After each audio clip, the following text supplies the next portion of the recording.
إن الحمد لله نحمده ونستعينه ونستغفره ونتوب إليه. نعوذ بالله من شرور أنفسنا وسيئات أعمالنا. من يهده الله فلا مضل له ومن يضلل فلا هادي له. وأشهد أن لا إله إلا الله وحده لا شريك له. وأشهد أن محمدا عبده ورسوله.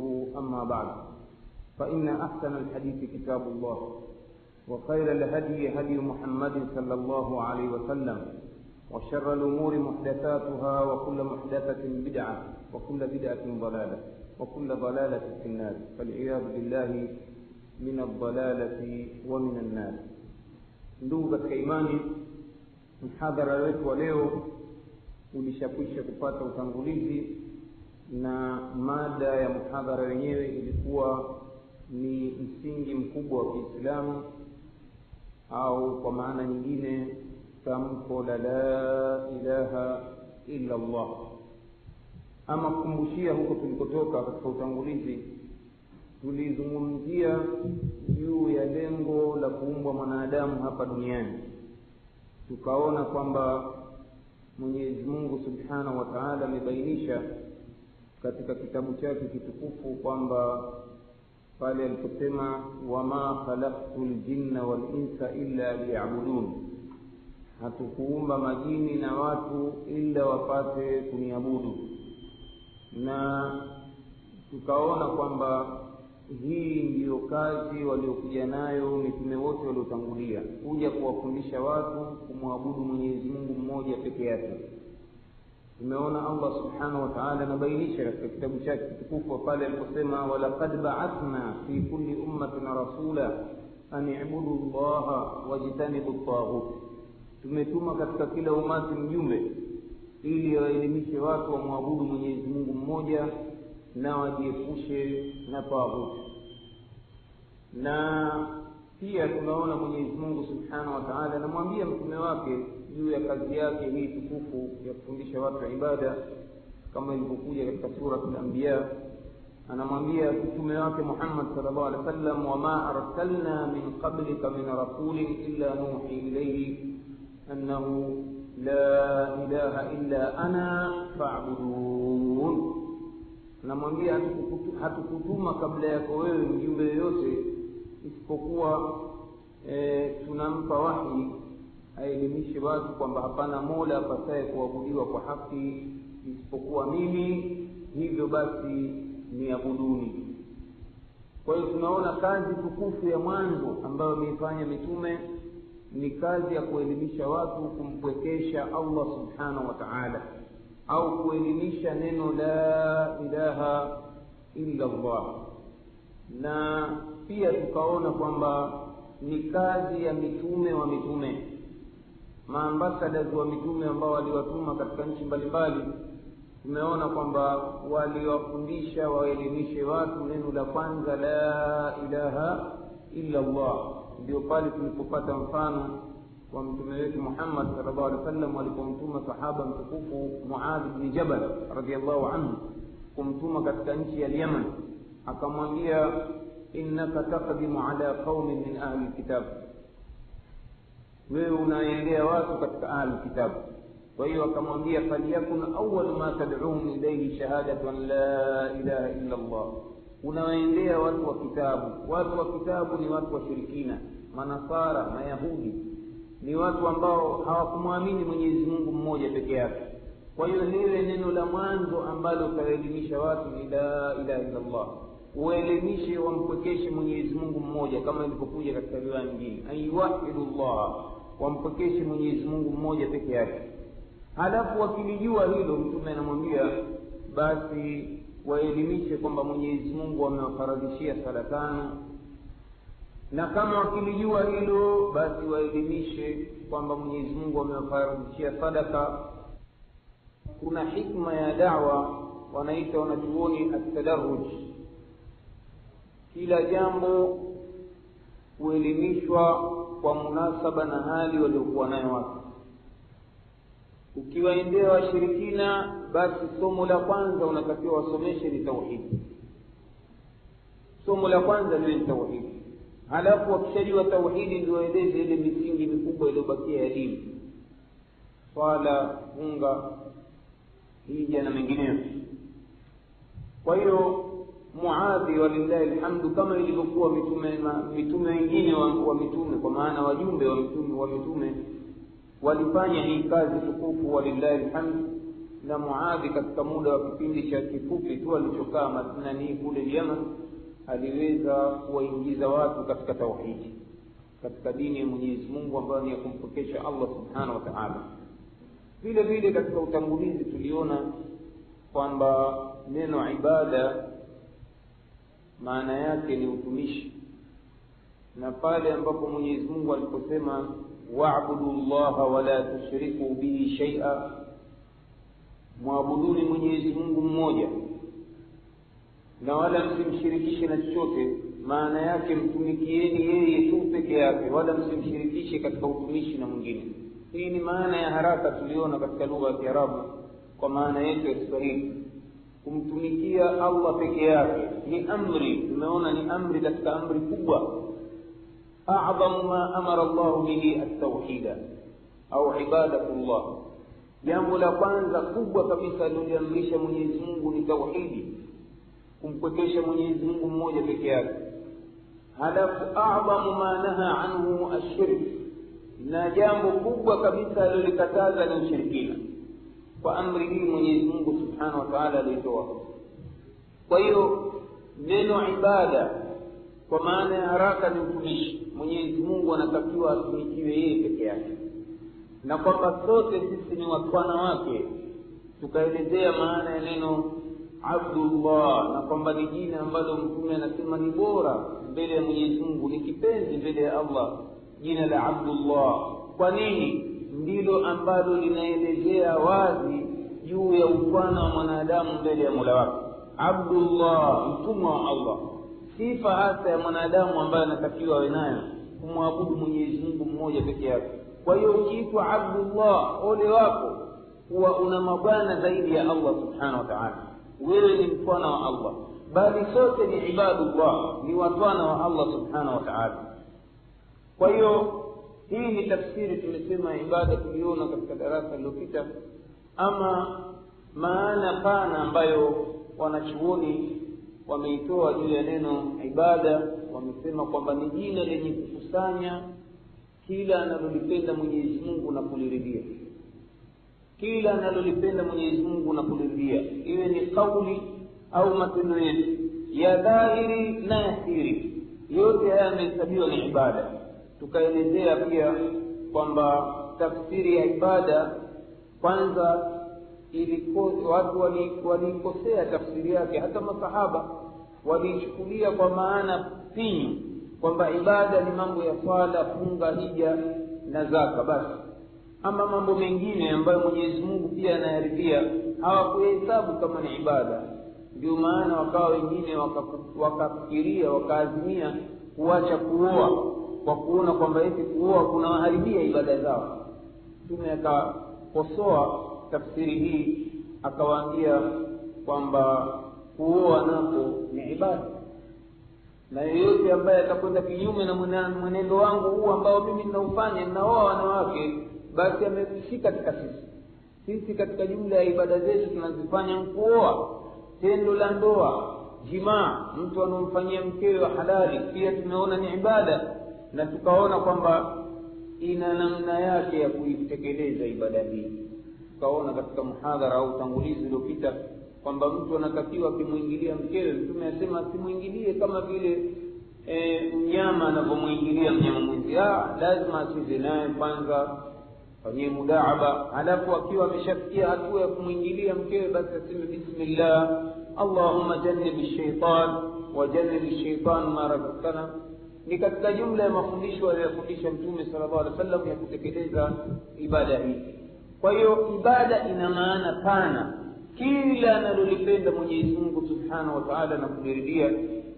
Na haya tutayapata ndani ya Qur'ani. Tutaona kwamba ibada ziko nyingi, kwa sababu mambo aliyoamrisha Mwenyezi Mungu subhanahu wa ta'ala na Mtume ni mengi, si rahisi kuyafanyia idadi. Kasema idadi ya mambo yaliyoamrishwa ni kadhaa, au idadi ya mambo anayopenda Mwenyezi Mungu kadhaa, ni mengi. Kila lilokuja ni agizo, amri, tutakiwa kutekeleza sisi, ni ibada. Na kila ambalo sisi tumeambiwa tuliache kulifanya, tukiacha kulifanya pia nalo limehesabiwa kwamba ni ibada. Kwa hiyo utakuta ibada mutanawia. Ama wale wanaotekeleza ibada katika tafsiri nyembamba finyu, basi tunaona kwamba ni kinyume cha mafunzo aliyokuja nayo Mtume wetu Muhammad sallallahu alayhi wasallam. Halafu pia tukazungumza kwamba ibada ili ikubaliwe ni lazima itimize masharti mawili. Sharti la kwanza, atekelezewe Allah peke yake, ifanywe kwa ikhlas, asiabudiwe illa Allah. wama umiru illa liya'budu Allah mukhlisina lahu ad-din, hawakuamrishwa illa wamwabudu Mwenyezi Mungu kwa ikhlas. Kwa hiyo ili ibada ikubaliwe ni lazima ifanywe kwa ajili ya Allah peke yake. Chochote unachokipenda usifanye kwa ajili ya binadamu, fanya kwa ajili ya Allah. Usifanye kwa ajili ya viumbe, fanya kwa ajili ya Allah subhanahu wa ta'ala, basi ibada yako itakuwa makubuli. Sharti la pili pia tumeona kwamba ni lazima ibada iende sambamba na aliyokuja nayo Mtume sallallahu alaihi wasallam. Ufanye kama alivyofanya bwana Mtume sallallahu alaihi wasallam. Ndio tukatoa mfano wa ibada mbili tukufu ambazo Mtume katoa matamko ya wazi juu ya kwamba watu hii. Kwanza ni ibada ya swala. Mtume sallallahu alaihi wasallam anasema sallu kama raaitumuni usalli, swalini kama mlivyoniona mimi nikiswali. Kwenye ibada ya hija mfano pia anasema khudhu anni manasikakum, chukueni kutoka kwangu mimi mtindo wa ibada au manasiki ya hija. Kwa hiyo ili ibada yako ya swala mfano ikubaliwe ni lazima uswali kama alivyoswali Mtume sallallahu alaihi wasallam. Maneno haya walipoambiwa masahaba walikuwa na hirsi ya kumwangalia Mtume kwa kila kitendo alichofanya. Ndio maana utakuta Mtume katika namna aliyowafundisha masahaba zake swala, hakukaa nao chini akamwambia haya jamani, nguzo za swala ni kadha, siji faraidhi za swala kadha. Yeye alikuwa akiwaambia mara nyingine akipanda juu ya mimbar ya kiswali, katika namna ya kudemonstrate swala yake. Alipanda juu ya mimbar vitatu ili watu wamwangalie jinsi anavyoswali, namna anavyoelekea, anaelekea wapi, takbira anaileta namna gani, mikono yake anainyanyua vipi, akienda rukuu anaenda vipi, akienda sijida anakwenda vipi. Yote haya yamenukuliwa na masahaba wa Mtume sallallahu alaihi wasallam, ndio ambayo yametufikia sisi. Sisi hatukumuona huyu bwana, lakini ndugu zetu walioishi naye masahaba watukufu wametunukulia. Ndio pale mnakuta riwaya anasema sahaba fulani, mimi nimemuona Mtume wakati akiswali akifunga mikono yake juu ya kifua, wakati akiswali akinyanyua mikono yake usawa masikio au usawa mabega. Nilikuwa namuona Mtume akirukuu basi akinyoosha mgongo wake. Yote haya maneno ambayo tumeyapata sisi kutoka kwa nani? Kwa masahaba. Kwa hiyo ili ibada yako ya swala ikubaliwe ni lazima uswali kama alivyoswali bwana Mtume sallallahu alaihi wasallam. Hivyo hivyo na ibada nyingine zikiwepo hija na ibada nyingine. Ndio pale tulikutoa mfano wa mambo ambayo watu wanaona labda ni mambo ya kawaida, pia ibada. Hapana, tumeona kula pia ni katika ibada. Kwa nini? Kwa sababu Mtume katoa muongozo wa ibada hii kwamba mtu akitaka kula amtaji Mola wake, bismillah. Ndio alifundisha Mtume sallallahu alaihi wasallam. Halafu akila ale kwa mkono wa kulia, kul biyaminika, ni amri hiyo. Bali akakataza kula na mkono wa kushoto, kwa hiyo kuonyesha kwamba ni amri nzito kula kwa kulia. Halafu kul mimma yalika, kula kile ambacho kiko mbele yako, usicheze rafu kaingia kwenye safu za wenzio. Kula kile ambacho kinakufuatilia. Halafu baada ya kula mshukuru Mola wako. Pia kafundisha namna ibada hizi. Kwa hiyo ni mambo ambayo tunatakiwa tuyafanye sambamba ili ibada yako ikubaliwe. Basi fanye kama alivyofanya bwana Mtume ibada ya kula. Lakini kama ukufanya kama ibada alifanya mtume, ibada ya kula, basi itakuwa wewe na ng'ombe na mbuzi hamna tofauti. Kwa hiyo tendo lako hili litakuwa halikubaliwi. Kwa hiyo haya kwa uchache ndugu zangu ndiyo ambayo kwa ufupi tulizungumza katika darasa lililopita. Leo tunaendelea kuelezea tena mambo muhimu yanayohusiana na kalimatu tauhid, la ilaha illa Allah. Ndugu katika imani, tendo la kumwabudu Mwenyezi Mungu Subhanahu wa Ta'ala ni jambo lililoamrishwa. Tumeona Mwenyezi Mungu Subhanahu wa Ta'ala anatuambia wa'budullah wala tushriku bihi shay'a. Ni amri na kuna katazo. Suratul Nisa aya 36. Muabuduni Mwenyezi Mungu mmoja na wala msimshirikishe na chochote. Japo jambo dogo msimshirikishe naye. Mambo haya ndugu zangu yamewapelekea mpaka manabii kuogopa sana matendo ya ushirikina.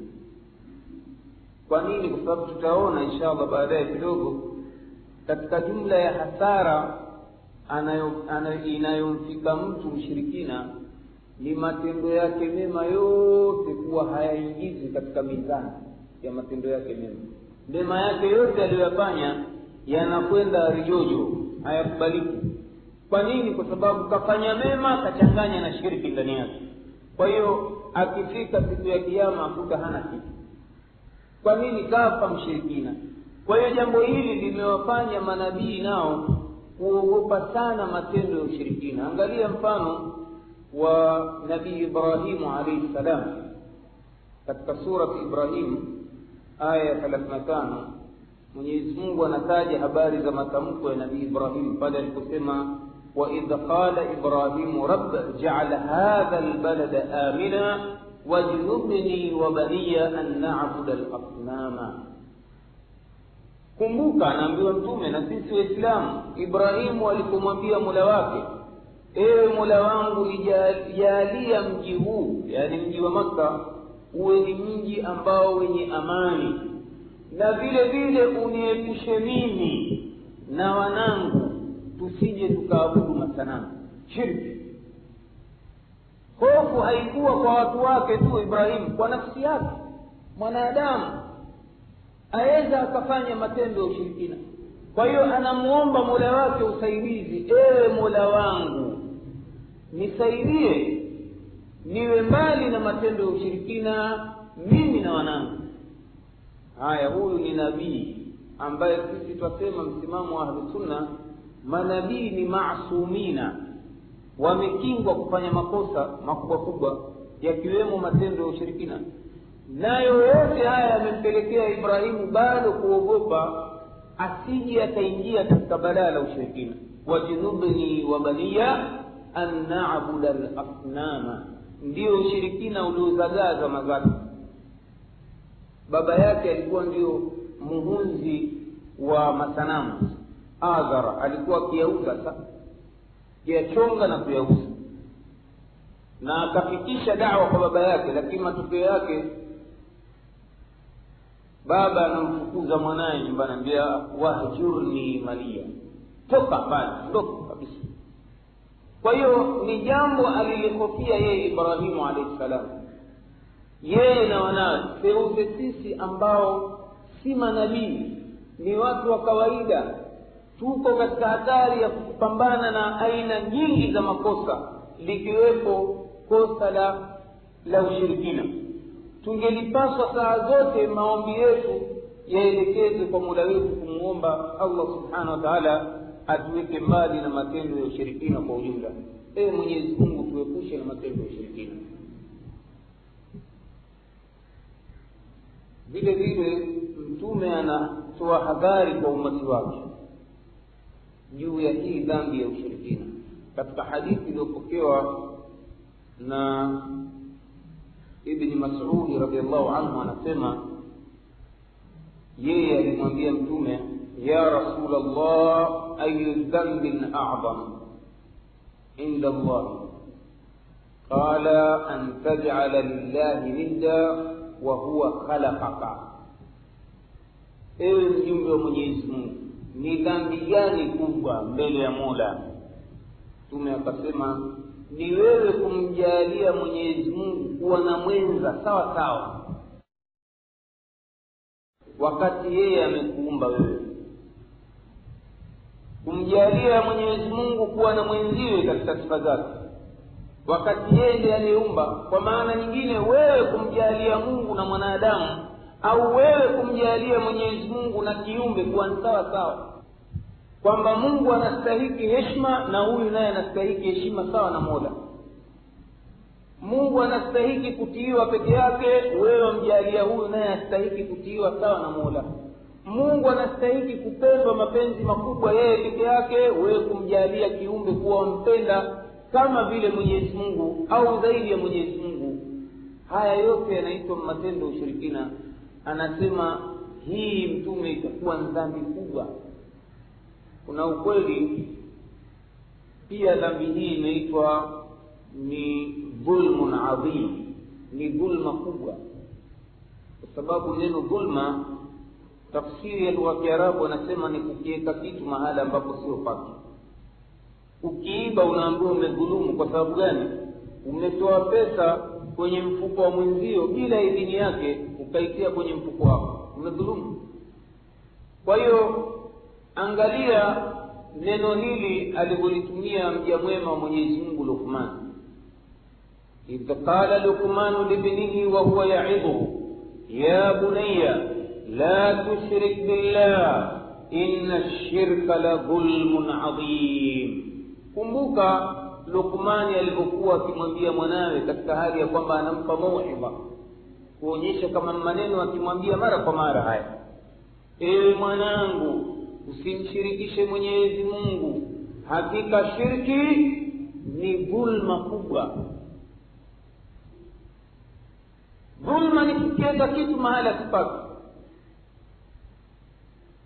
Kinachotakiwa ni kuielekeza ibada kwa Allah subhanahu wa ta'ala. Wewe umeelekeza kwa kiumbe, ni dhulma kubwa sana. Kwa hiyo maneno ya mtume na maneno ya Mwenyezi Mungu yanayonukuliwa hapa Nabii Luqman, mja mwema wa Mwenyezi Mungu Luqman, yanaonyesha kwamba shirki ni jambo ambalo ni dhara kubwa sana, ni dhulma kubwa sana. Ndio maana pia manabii Mwenyezi Mungu anawanukuru, ilikuwa ni nyasia zao kuwapa wasia watoto wao, hasa wakikaribia mauti yao. Mwenyezi Mungu subhanahu wa ta'ala anawaelezea Mayahudi wa Madina waliokuwa wakitoa tarehe potovu juu ya huyu Yaqubu alayhi salam, kusema Yaqubu hakuwa Muislamu. Mwenyezi Mungu subhanahu wa ta'ala anawaambia Mayahudi wa Madina: am kuntum shuhada idh hadara Yaquba al-maut, hivi nyinyi mlihudhuria siku ambapo Yaqubu alipokuwa amefikwa na mauti? Idh qala libanihi, kumbukeni alipokuwa anawaambia wanawe: ma ta'buduna min ba'di, wasia huo anawaambia wanawe, mtaabudu kitu gani baada ya kuondoka kwangu mimi? Ma ta'buduna min ba'di, mtaabudu nini baada ya kuondoka kwangu mimi, baada ya mimi? Qalu na'budu ilahaka wa ilaha abaika, tutamwabudu Mola wako na tutamwabudu Mola wa baba zako Ibrahima wa Ismaila wa Ishaqa ilahan wahida, tutamwabudu Mola wa Ibrahim, Mola wa Ismaila, Mola wa Ishaqa, Mungu mmoja tu peke yake. Wa nahnu lahu muslimun, na kwake yeye tutasarenda. Angalia sasa hawa watu wema, maneno haya yanaelezwa ndani ya Qur'ani ili wawe ruwaza njema kwetu sisi hawa manabii, kwamba mtu maisha yake afikirie wasia: jamani wanangu, mimi nakaribia kufa, msije mkaabudu miungu wengine badala ya Allah subhanahu wa ta'ala. Hebu naulizeni, nikifa mimi mtaabudu nani? Baba, usiwe na wasiwasi, sisi ni watu wa tauhid, tutamwabudu Mungu mmoja pekee yake, Allah subhanahu wa ta'ala. Kwa hiyo yote haya kuonyesha namna ya hima waliokuwa nayo manabii wa Mwenyezi Mungu katika hili somo la tauhid, mpaka ndani ya kizazi chao, watoto wao, vizazi vyao, kwamba wamekuwa wakiwalea daima, kama tunavyoona mja mwema Luqmani kumpa mauidha mwanawe, ya bunayya la tushrik billah inna shirka la dhulmun adhim, ewe mwanangu simshirikishe. Ndio maneno tutakiwa tutaradadi kwa watoto wetu saa zote, ile tuwakumbusha, mwanangu simshirikishe Mola, mbona wafanye kitendo hiki? Hiki kitendo ni ushirikina au ni njia ya kuelekea, usifanye hivi, wacha. Mbona wafanye hivi? La, hivi si haifai. Mbona wafuata wale watu wate ni washirikina, usende. Ndivyo tunapotakiwa twende na vizazi vyetu. Mtume sallallahu alaihi wasallam anahadharisha umati wake juu ya matendo ya ushirikina. Anasema sallallahu alaihi wasallam, ashirku fi hadhihi al-umma akhfa min dabib an-namli ala as-safa fi al-laylati adh-dhulumat. Anasema sallallahu alaihi wasallam, ushirikina katika umati wangu, huu umati wake wa Mtume Muhammad sallallahu alaihi wasallam, umejificha mno kama vile mdudu tungu. Je, mnaita tungu? Sisi tunaita chungu. Mdudu huyu ambaye yuko juu ya jiwe katika usiku wa kiza kinene. Hivi mdudu huyu mdudu mnamuita mdudu tungu, yuko juu ya jiwe usiku wa kiza usiokuwa na mbala mwezi. Ni rahisi kumuona? Si rahisi. Sasa Mtume anasema ushirikina katika umati wangu umejificha sampuli hii, kwamba kuna watu wanafanya matendo ya ushirikina hawajui kama ni ushirikina, kwa jinsi ushirikina unapojificha na sheitani anapochezea akili za watu, mara nyingine kuyadhihirisha matendo kama ni ya ibada ya Mwenyezi Mungu, kumbe ndani yake kuna nini? Ushirikina. Vile vile katika jumla ya habari Mtume sallallahu alaihi wasallam anaitoa kwa umati wake, anawaambia Mtume sallallahu alaihi wasallam kwa hadithi iliyopokewa na Abu Sa'id al-Khudri, la tattabi'unna sunana man kana qablakum shibran bi shibrin. Anasema mtafuata nyenendo za waliokuja kabla yenu, shubiri hadi shubiri. Au riwaya nyingine imekuja nahwa al-qubla bil qubla, hatua kwa hatua mtafuata nyenendo za waliokuja kabla yenu. Dhira'an bi dhira', dhiraa hadi dhiraa mtawafuata. Walau dakhalu juhra dhabbin la dakhaltumuh, hata wakiingia kwenye mashimo ya kurukenge na nyinyi mtaingia.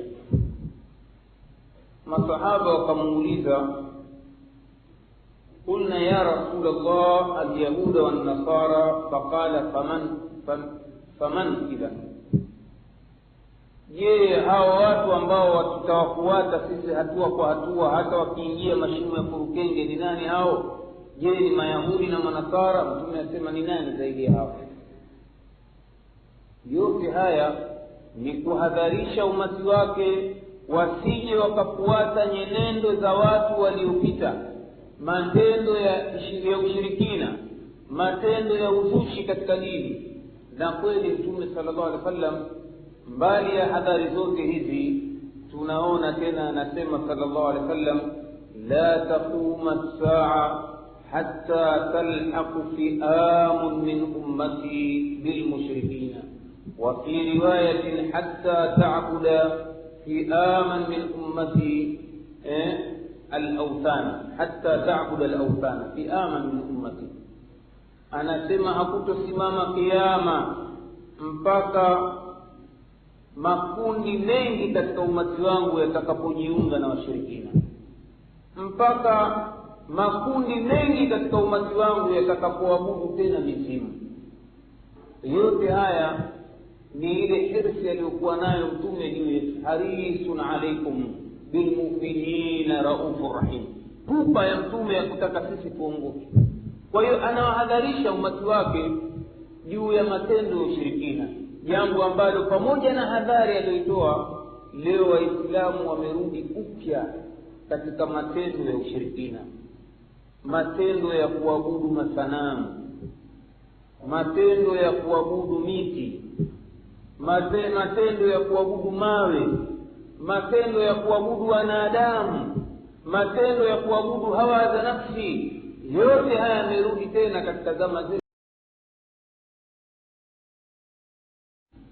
Matendo ya kuabudu miti, matendo ya kuabudu mawe, matendo ya kuabudu wanadamu, matendo ya kuabudu hawa za nafsi, yote haya yamerudi tena katika zama zetu, kama tutakavyoona inshallah katika jumla ya mazungumzo juu ya kuelezea baadhi ya matendo ya ushirikina yaliyobarizi katika safu za Waislamu katika umati wa Mtume zama zetu. Ndugu zangu katika imani, Mtume sallallahu alaihi wasallam kajalia kwamba sharti la uraia wa dola ya Kiislamu ni wewe raia kuwa ni mtu wa tauhidi, bali ni sharti la visa ya kuingilia katika dola ya Kiislamu. Kama wewe unajidai Muislamu, kama si Muislamu, hutolazimishwa wewe kutamka la ilaha illa Allah. Tunafunga mkataba na wewe wa amani kuwa waingia kwa ajili ya biashara katika mji wetu, basi uwe uko tayari kwenda sambamba na yale ya dhahiri ya sheria za nchi.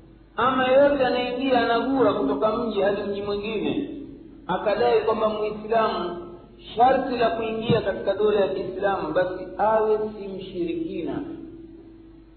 Angalia Mwenyezi Mungu anabainisha maneno haya katika sura Al-Mumtahina: ya ayuha nabii idha jaaka almu'minatu yubay'unaka ala an la yushrikna billahi shay'a wa la yushrikna ila akhir al-aya. Mwisho anawaambia Mwenyezi Mungu subhanahu wa ta'ala, fabayi'uhunna.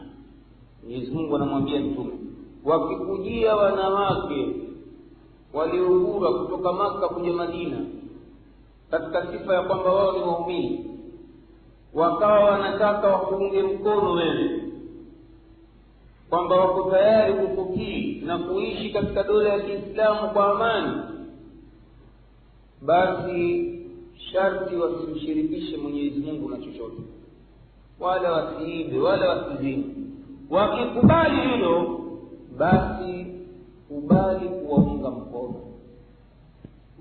kubali bai'a yao, kubali. Kwa hiyo tunaona hapa dini au Qur'ani, mafunzo ya Mtume imejalia sharti la ukaazi wa dola ya Kiislamu uwe ni mtu wa tauhidi. Uchague moja, wewe mtu wa tauhidi mkafiri. Kama mkafiri musta'man au muahad, akae kama raia kafiri kwa jua huyu mkafiri. Lakini raia Muislamu mshirikina hakuna katika dola ya Kiislamu, bali akifanya matendo ya ushirikina atatakiwa atubie, akikataa atakatwa kichwa. Kwa hiyo hii tunapata picha namna gani Mtume sallallahu alaihi wasallam ameweka ni sharti la kimsingi la raia wa dola ya Kiislamu wasiwe watu washirikina. Ndio imekuja riwaya nyingine iliyopokewa na Ubada bin Samit radhiyallahu anhu, anna Rasulullah sallallahu alaihi wasallam amesema maneno haya yafuatayo, na pembeni kulikuwa na kundi la masahaba, akawaambia, bai'uni ala an la tushriku billahi shay'a, niungeni mkono kama mnataka kuwa raia wema wa nchi hii watiifu kwa Mwenyezi Mungu na Mtume, basi mnifanyie bai'a ya kwamba hamtomshirikisha Mwenyezi Mungu na chochote. Yote haya kusisitiza kuelezea raia wa dola ya Kiislamu hawi mshirikina. Ni kosa kubwa kuwa kuna dola ya Kiislamu halafu kuna washirikina wanaojidai Waislamu. Kama mushriki yuko katika dola ya Kiislamu, tusema ahlul kitabi walioruhusiwa kukaa dola ya Kiislamu kwa masharti, lakini Muislamu mushrik hakuna kitu hicho. Tendo la ushirikina, ndugu zangu, amri yoyote ambayo ndani yake ina namna ya kumtaka mtu afanye matendo ya ushirikina, ni jambo ambalo mtu wa tauhidi amekatazwa kutekeleza amri au kumtii mtu anayemwamrisha ushirikina, hata kama ikiwa ni mzazi wake wa karibu. Mwenyezi Mungu baada ya kutuambia tuwatii wazazi wetu wawili na tuwafanyie ihsani, wa qada rabbuka la ta'budu illa iyyah wa bil walidayni ihsana. Mwenyezi Mungu ameshafikisha kwamba tusimwabudu isipokuwa yeye na tuwafanyie wema wazazi wawili. Kisha akahadharisha Allah subhanahu wa ta'ala, wa in jahadaka ala an yushrika bi ma laysa laka bi ilmun fala tuti'huma. Anasema Allah, wakikufanyia upinzani kwa kukutaka wewe umshirikishe Mwenyezi Mungu yale ambayo huna elimu nayo, basi usiwatii wazazi wako wawili kwa hilo. Wasahibuhuma fi dunya ma'ruf, ishi nao duniani kwa wema. Kama wanakuhitaji chakula, malazi wako, Mwenyezi Mungu anamwambia mtume wake, seuze sisi wanadamu wa kawaida, walaqad uhiya ilayka wa ila alladhina min qablika la in ashrakta la yahbatanna 'amaluk. Tumeshakuteremshia wewe wahi na wale waliokuja kabla yako, ukimshirikisha Mwenyezi Mungu katika matendo, basi tutayakomoa, tutaharibu matendo yako yote. Kwa hiyo ndio pale tuliposema mtu mja tunaweza tukamuona anaswali, anafunga, anaenda hija kila mwaka, anajenga misikiti, anatoa zaka, anatoa sadaka, ni mtu mwema, lakini mwisho wa matendo yake anafanya matendo ya ushirikina, au anachanganya na matendo mema na matendo ya ushirikina, basi kwa tamko hili la Allah subhanahu wa ta'ala, la yahbatanna amalu, matendo yako yote yataharibika,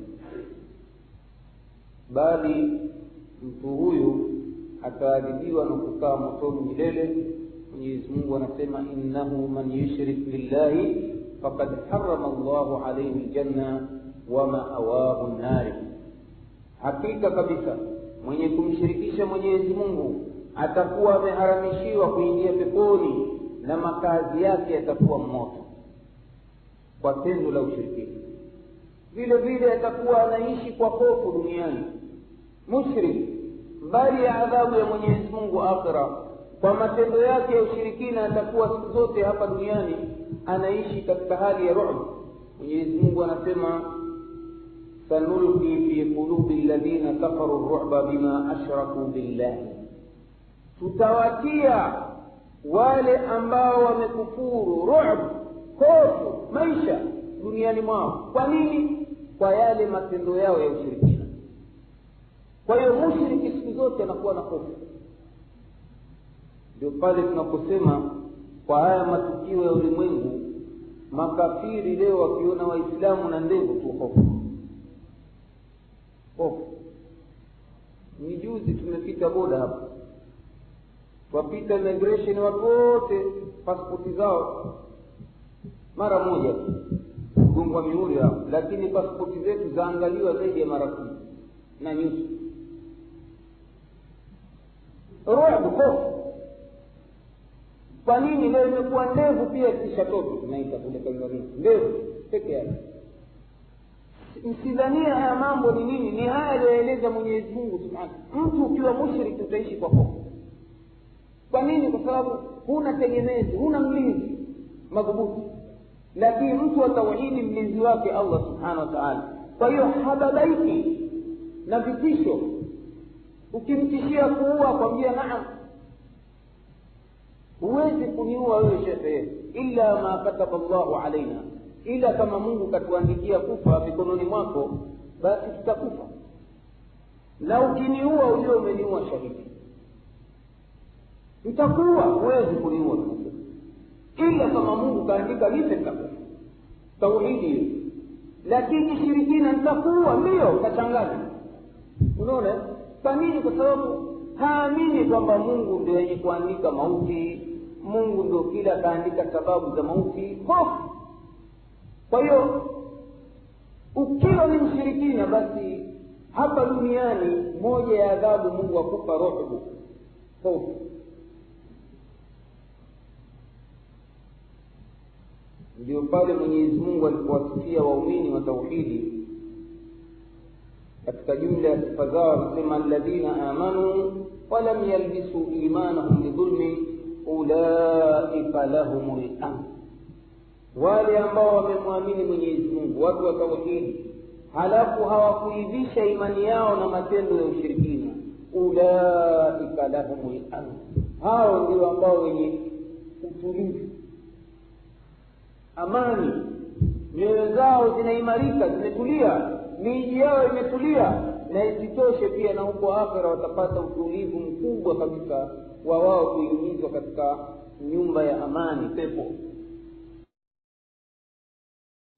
Kwa hiyo muwahidi si mtu mwenye oga, hana hofu, hana anachoogopa ila nani? Allah subhanahu wa ta'ala. Ndio pale Mwenyezi Mungu subhanahu wa ta'ala katika sura Az-Zumar anatupa mfano wa mtu aliyejisalimisha kwa bwana mmoja na mtu aliyejisalimisha kwa mabwana wawili. Anasema Allah subhanahu wa ta'ala, daraba Allahu mathalan,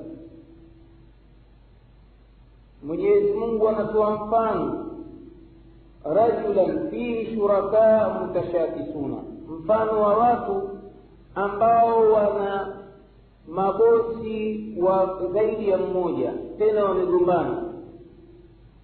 Wa rajulan salaman lirajulin, na mmoja kajisalimisha kwa mtu mmoja tu, ana bosi mmoja. Mwenyezi Mungu anasema hal yastawiyani mathala, je, hawa watakuwa sawa? Mtu amtumikia bwana mmoja peke yake na mtu mwingine atumikia mabwana wawili. Mwenyezi Mungu asema hawa ni sawa? Katupa mfano wa duniani kwa maisha yetu. Hapa mtu anasema mambo ya ubwana na utwana, si lazima ya ubwana na utwana. Wewe kwa mfano watumikia mabosi wawili katika kiwanda kimoja, ndio maana hili halipatikani aghalabu katika mashirika, maeneo ya kazi, wana viongozi wawili wenye sifa moja, hakuna. Mahala pote penye utawala panakuwa na kiongozi mmoja, mwalimu mkuu wa madrasa, skuli mmoja, meneja wa bandari mmoja, rais wa nchi mmoja. Huwezi kusikia kuna nchi na marais wawili, tena wote wanafaa sawa sawa. Sasa masala iftirabia, Mwenyezi Mungu atupa mfano. Je, mfano ukiwa kuna mahala pana mabosi wawili tena wamegombana, mwamuonaje mtu huyu ambaye yuko chini ya mabosi wawili na mtu ambaye amejisalimisha kwa bosi mmoja? Je, watakuwa sawa? Jawabu tutakuachia wenyewe tulijibu. Japo sijui muonaje sawa watu hao? Si sawa. Kwa sababu gani? Huyu anemtii bwana mmoja, bosi mmoja, siku zote atakuwa hana wasiwasi. Huyu anayetii mabwana wawili siku zote ataishi kwa hofu, hasa inapokuwa kwamba mabosi hawa wote wana amri sawa sawa, vyeo vyao ni sawa sawa, isitoshe wamegombana. Hasa tujalie mfano mdogo, skuli hii maheadmaster wawili katika amri yao moja hii ambayo inakhtilafiana, mmoja tuhudhurie klasini saa moja, mmoja tuambia tuhudhurie klasini saa mbili. Kwa hiyo ukitaka kuwaridhisha wote wawili ni masala ya kutumia ujanja. Wewe unaingia klasini saa moja, ikifika saa mbili watoka, alafu ingia tena kumtii huyu. Je, mtu huyu, kijana huyu mnahisi atakuwa na furaha ya moyo katika utiifu? Woga. Ndio kule Tanzania kabla hakuja sheria ya hijabu ya nchi, imekwenda hatimaye serikali karuhusu wanawake, watoto wa kike kuvaa hijabu maskuli na maeneo ya kazi. Lakini kabla ya hapo ilikuwa marufuku. Sasa nyumbani umemlea binti yako kuvaa hijabu, na binti yako anasoma skuli, umemlea katika taa ya Mwenyezi Mungu. Kwa hiyo pale anapotoka nyumbani, akitoka kavaa gaibui lake, lakini akiingia eneo la skuli, kabla ya kuingia kwenye geti kuna kijimungu kingine, headmaster, kinakataa hijabu. Ni marufuku binti kuingia na hijabu, baibui, kufunika kichwa katika eneo la skuli. Sasa huyu kishakuwa na mabwana wawili, Mungu Allah, bwana Allah ambaye ndiye mzazi kamlea kwa misingi hiyo, na kuna Mungu headmaster naye ana amri yake. Kwa hiyo ili aridhishe wote, atavaa baibui au hijabu mpaka mbele ya geti, atavua na kumwambia Mungu Allah, kuanzia hapa sasa mipaka yako imeisha, sasa naingia katika himaya ya kijimungu kingine ambacho na mimi ninakitii vile vile. Kwa hiyo anavua hijabu, amekuja na mfuko wake, begi lake anatia kwenye begi, anaingia ndani uriana, kavaa skati pamoja na nguo zile za skuli ambapo hakufunika kichwa. Kwa hiyo headmaster akimuona anasema naam, acha, mambo mazuri kabisa. Akimaliza skuli mchana, anarudi nyumbani, anatoka eneo la Mungu headmaster, anaingia katika eneo la Mungu Allah. Kwa hiyo anavaa hijabu wakati ametoka kwenye geti. Mwenyezi Mungu anasema watu hawa hal yastawiyani mathala, watakuwa wako sawa watu hawa? Mtu alijisalimisha kwa Mola wake kikamilifu, kwamba saa zote anamtii Mola wake, anavaa hijabu popote pale alipo, kama alivyotaka Mtume sallallahu alaihi wasallam, ittaqillah haythu ma kunt, mche Mola wako popote ulipo. Kwa hiyo mtu wa tauhidi popote alipo hawezi yeye kumtii asiyekuwa Allah wakati, na kuna wakati anamtii Allah subhanahu wa ta'ala. Ndio hii mifano ya matukio inatupa picha ya misimamo ya tauhidi ya watu wetu, ndugu zetu Waislamu. Nakumbuka mwaka jana ilikuwa ni coincidence, ninaingia mimi London, siku ya pili ndio kunatokea September 11. Wallahi ulikuwa ni mtihani mkubwa kwa Waislamu wa miji ile. Wiki ile ilikuwa ni mtihani mkubwa. Kuna vijana wenzetu wenye misimamo bila kuamrishwa na mtu bwana. Watu walikuwa wameweka madevu yao kutekeleza taa ya Mwenyezi Mungu na Mtume, basi walikwenda wakapangusa madevu yote. Kwa nini? Nisije nikaitwa gaidi. Na kuamrisha mabinti zao walikuwa wanavaa hijabu huko, kuanzia sasa msivae tena, tuangalie bwana mpaka hali itakapokuwa poa kidogo. Si haya yametokea hapa kwenu juzi hapa, nasikia kuna watu baada ya tukio pangusa kila kitu. Kwa nini? Asije nikaitwa gaidi bwana. Unajua hajaambiwa na mtu nini, kwa sababu tabia ya washirikina ruhu katika nyoyo zao, hofu na kutishana hasa na mashaitani. Wewe mwenda Mombasa nyinyi, juzi kumetokea hivi na madevu yenu haya, sasa basi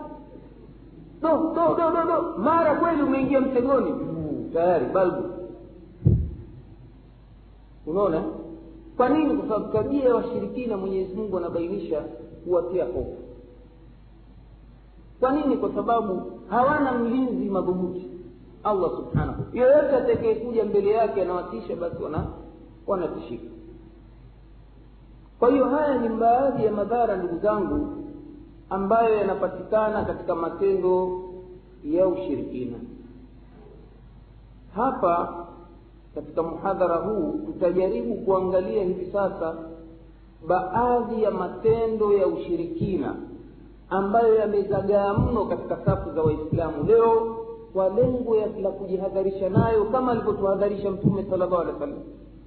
Kuna matendo ambayo yamehesabiwa ni ushirikina wazi, na Mtume kayapiga vita hasa na kuyataja majina hasa matendo haya, na kuna mengine tutayataja ambayo wanachuoni wanaita ni dharia, ni njia ya kuelekea kwenye ushirikina.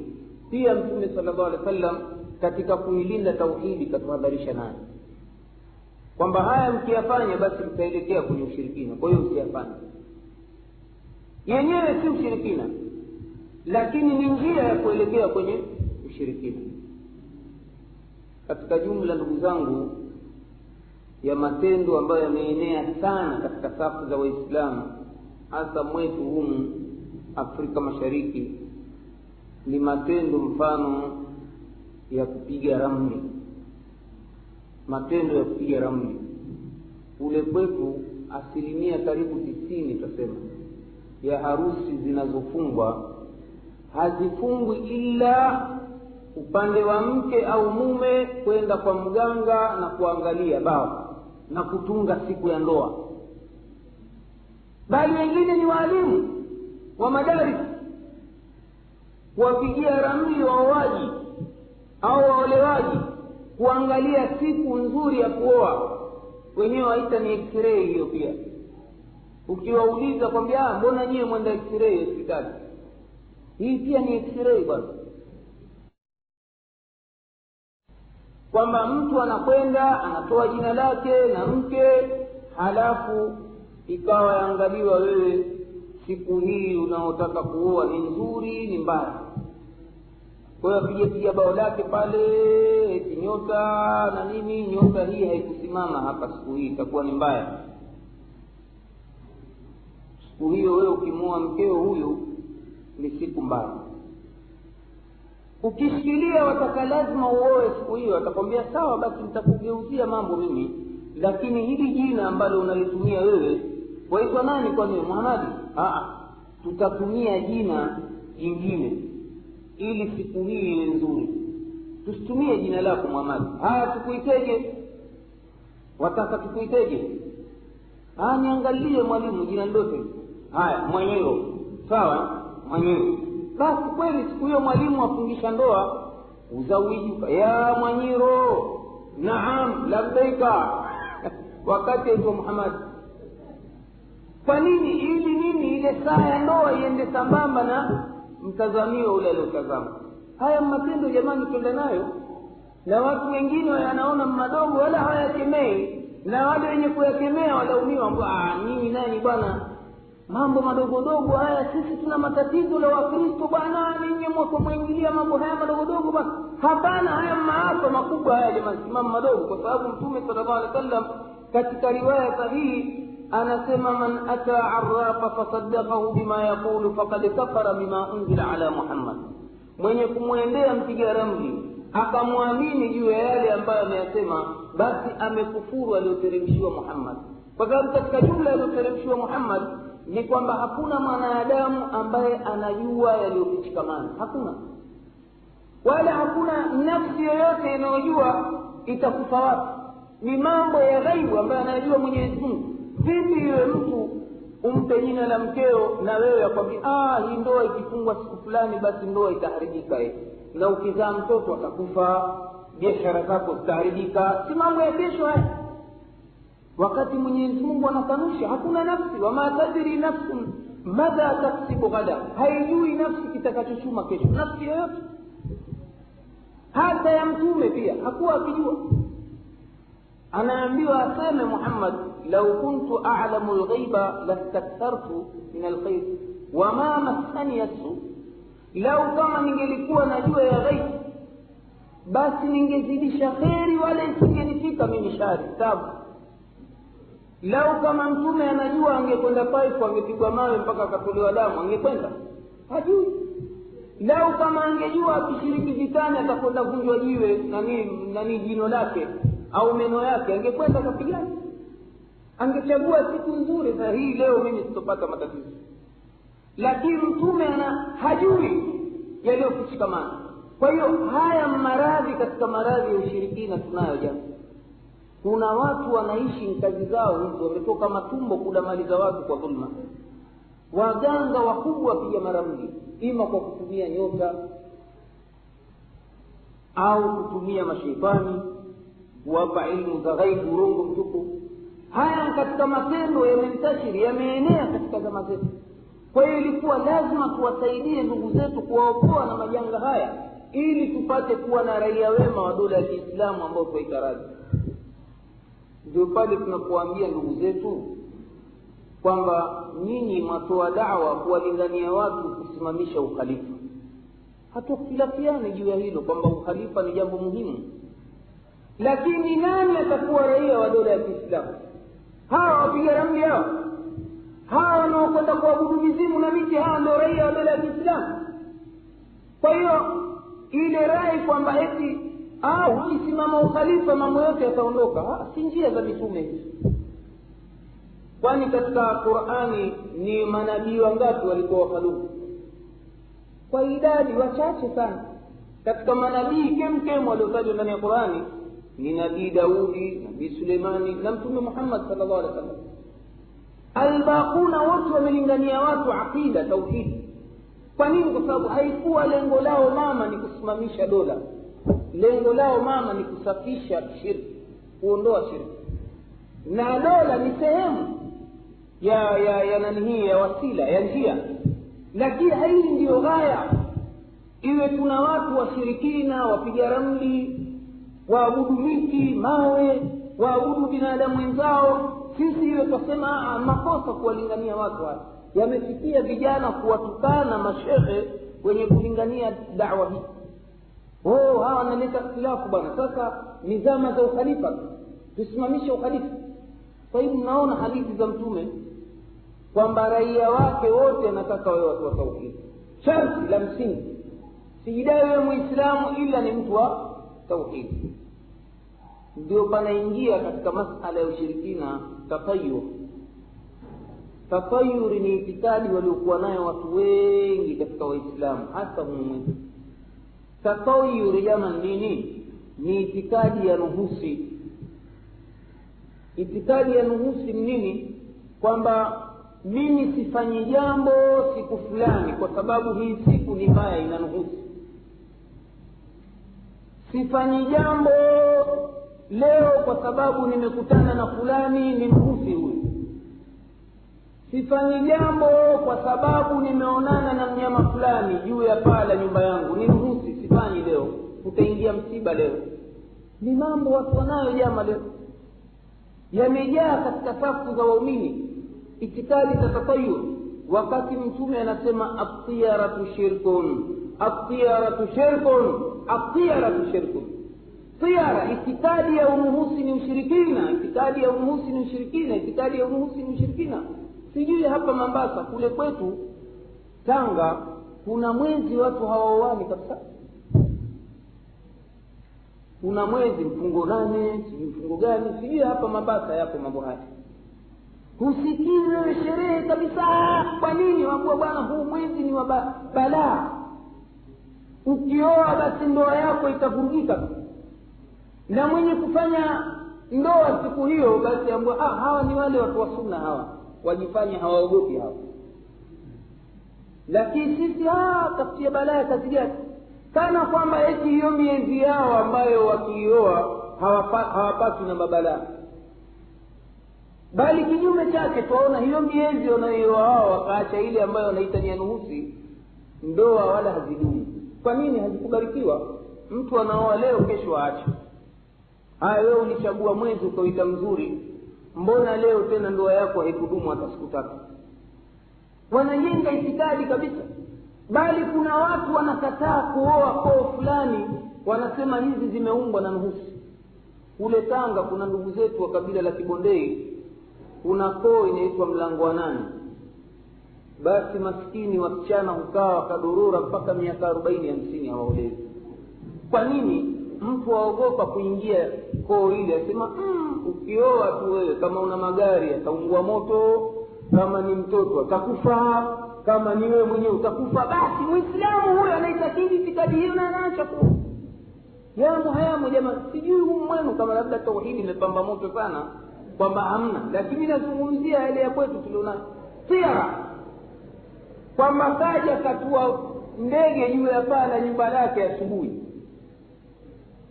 ndege fulani, itikadi hiyo, maadamu ndege huyu ni fulani kaja, basi tutapatwa na msiba. Basi mtu nafsi yake imedhalilika siku hiyo, lazima atapatwa na msiba. Kwa hiyo anaamua asisafiri, asiende kokote kwa maana hiyo. Na haya mambo ni ya kijahilia. Mtume kwa nini ameitwa tatayur? Kwa sababu ilikuwa Waarabu zama za ujahilia, mtu akitaka kutoka kwenye nyumba kwenda kwenye msafara wake wa kibiashara, basi humchukua ndege akamshakiza, akampukurusha yule ndege akienda upande wa kulia, mambo mazuri.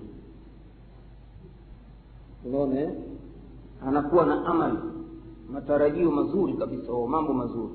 Lakini akimpeperusha akienda kushoto, tashaama, kata tamaa, biashara zangu zimekufa.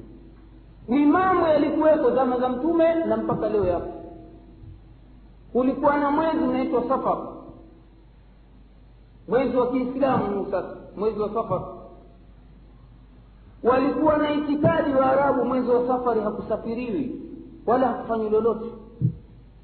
Ndio Mtume akawaambia, bwana, hakuna tiarata wala safar katika Uislamu, hakuna itikadi hizo.